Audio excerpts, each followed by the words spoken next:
Hello students, welcome to chapter revision sessions. ये हमारा chapter revision session start हुआ है जेई मेन एंड नीट के लिए। इससे पहले हम यूनिट एंड डायमेंशंस का ऑलरेडी कर चुके हैं। अभी एरर एनालिसिस हमें स्टार्ट करना है एंड एक बार चैप्टर रिवीजन्स डिस्कशंस के बाद इसी चैप्टर की प्रीवियस ईयर्स क्वेश्चंस भी इसके साथ साथ डिस्कशन होगा। तो ये आपके आने वाले JEE Main and NEET examinations के काफ़ी यूजफुल है एंड स्टूडेंट्स से रिक्वेस्ट करूंगा कि कंटिन्यूस चैनल को सब्सक्राइब करते रहे। आइए स्टार्ट करते हैं एरर एनालिसिस में। तो एरर एनालिसिस में हमारा पहला टर्म है सिग्निफिकेंट फिगर्स।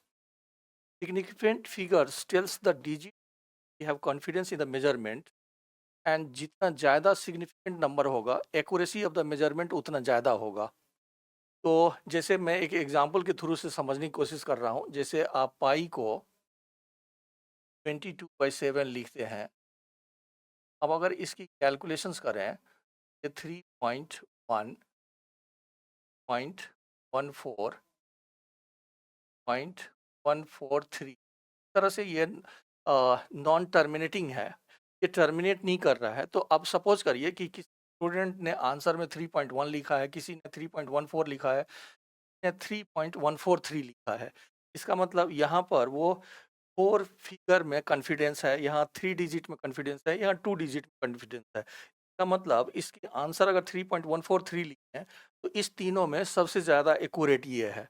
तो आपका significant figure accuracy of the measurement को इंडिकेट करता है एंड इसके सर्टेन रूल्स होते हैं। हमें उस रूल्स के बेसिस पर सिग्निफिकेंट फिगर को फाइंड करना होता है। जैसे पहला ये कह रहा है कि all non zero digit are significant. इसका मतलब अगर हम 156 हैं, significant figure 3, all non zero digit are significant.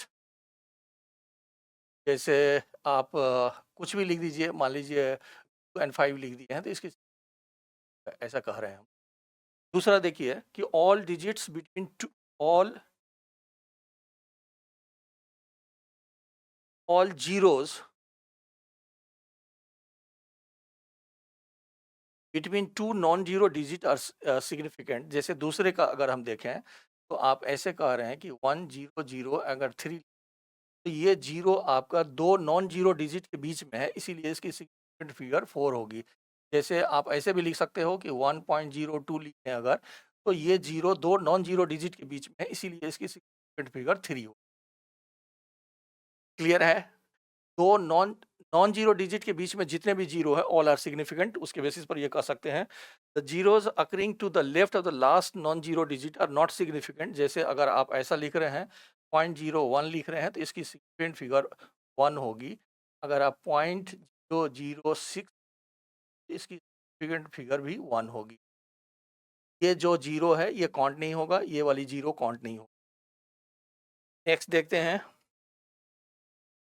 In a number with decimal, zeros to the right of the last non-zero digit are significant. आप ऐसा कह सकते हैं कि 1.00 अगर लिखें तो इसकी फिगर, अगर आप 43.0 एंड 0 लिख रहे हैं तो इसकी फिगर 4 होगी।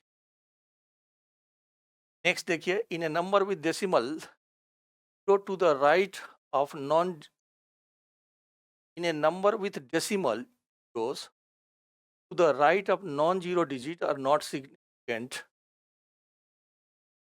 Without decimal. यानी कि आप ऐसा लिख रहे हैं 1 2 अगर 0 0 लिखें तो ये सिग्निफिकेंट फिगर 2 होगा।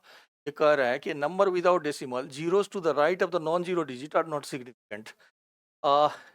यहाँ पर अगर हम 1 4 एंड 0 लिखें तो इसकी number 2।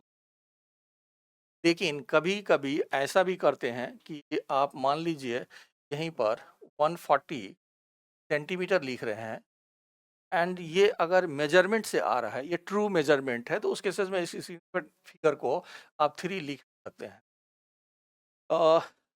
The powers of, next देखें अगर, तो powers of 10 are not counted as the significant figure. जैसे मान लीजिए आप 1.2 and multiplied by 10 to the power 4 लिखें, सिग्निफिकेंट फिगर 2। अगर आप मान लीजिए 4.56 multiplied by 10 to the power है फिगर ऐसा कह रहे हैं।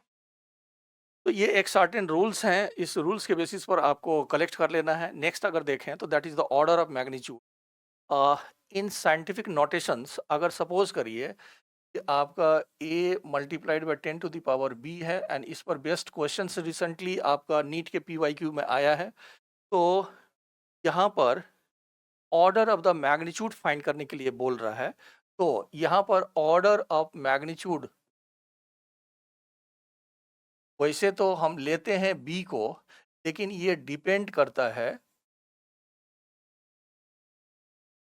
ऑन a की वैल्यू पर। तो अगर सपोज करिए कि आपका जो a है वो लेस देन 5 है, तो हम ऑर्डर को 10 टू द पावर b लिख, लेकिन अगर a ग्रेटर देन 5 है तो हम इसको 10 टू द पावर +1 लिखते हैं।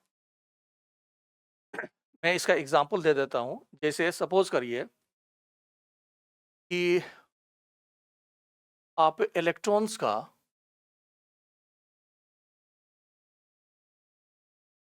इलेक्ट्रॉन्स के चार्ज को हम 1.6 10 टू द पावर -19 कूलम लिखते हैं।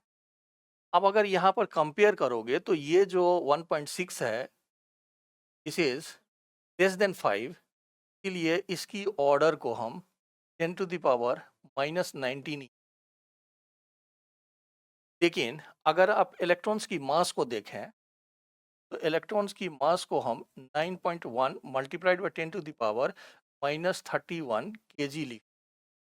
तो अब देखेंगे तो ये नंबर आपका 5 से ग्रेटर है। ये आप मैं फिर से देखिए, यहाँ पर जो नंबर है वो 5 से लेस है, तो ऑर्डर ओनली वही रह गया।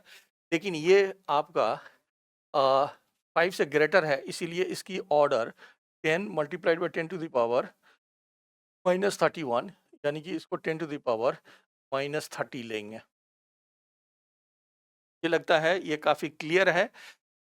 देखिए ऑर्डर तो बी है, लेकिन ऑर्डर की जो वैल्यू है वो डिपेंड करता है ए पर। अगर ए लेस देन 5 है तो only 10 to the power b लिखना है, अगर ए ग्रेटर देन 5 है तो उसको 10 टू द पावर +1 लिखना है। और आप इस एग्जांपल से इसको समझ सकते हैं। नेक्स्ट अगर देखें, correct significant figures in the calculations.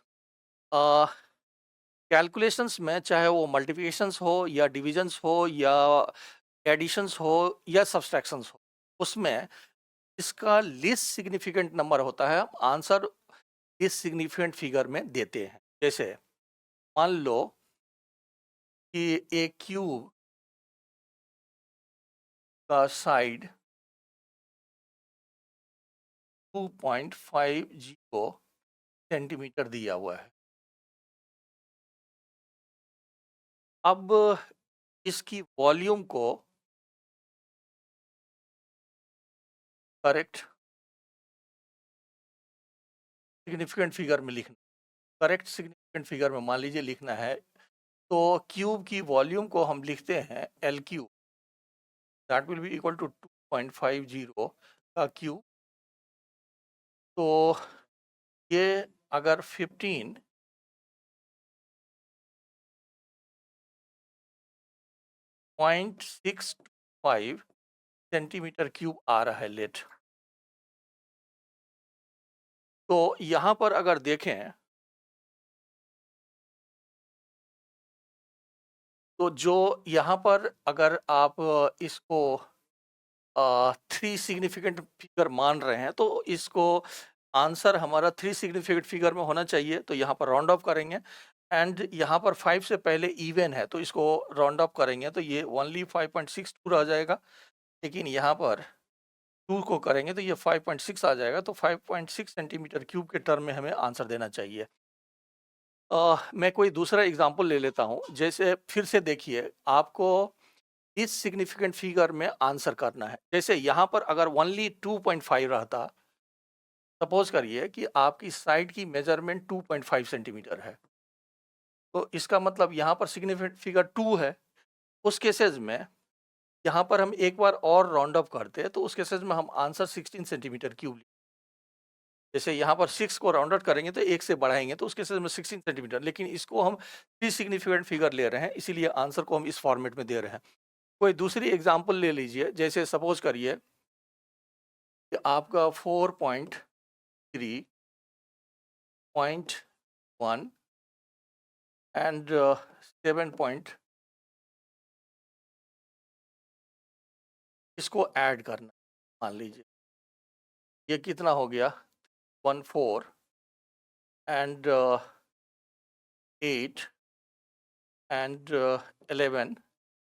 तो अब यहाँ पर देखेंगे तो लीस्ट सिग्निफिकेंट फिगर यहाँ पर 2 है। लीस्ट सिग्निफिकेंट फिगर अगर 2 है तो आपको जो आंसर आया है अगर तो उसको लीस्ट सिग्निफिकेंट फिगर में देना चाहिए, यानी कि यहाँ पर करेक्ट आंसर 11.8 होना चाहिए। तो इसमें कुछ नहीं है, कैलकुलेशन में काफ़ी इजी है। आपको ये ध्यान रखना है कि कैलकुलेशंस में हमें जो आंसर करना है वो लीस्ट सिग्निफिकेंट फिगर में करना है। तो यहाँ से ये अब यहाँ से कंटिन्यू रहेगा। अब यहाँ से एरर की हम प्रोपेगेशंस करेंगे, जैसे एडिशन और सब्सट्रैक्शन। एडिशंस में एरर को कैसे कैलकुलेट करते हैं, सब्सट्रैक्शंस में कैसे करते हैं, मल्टीप्लिकेशन में कैसे करते हैं, डिवीजन में कैसे करते हैं, उसकी हम यहाँ पर एनालिसिस करेंगे।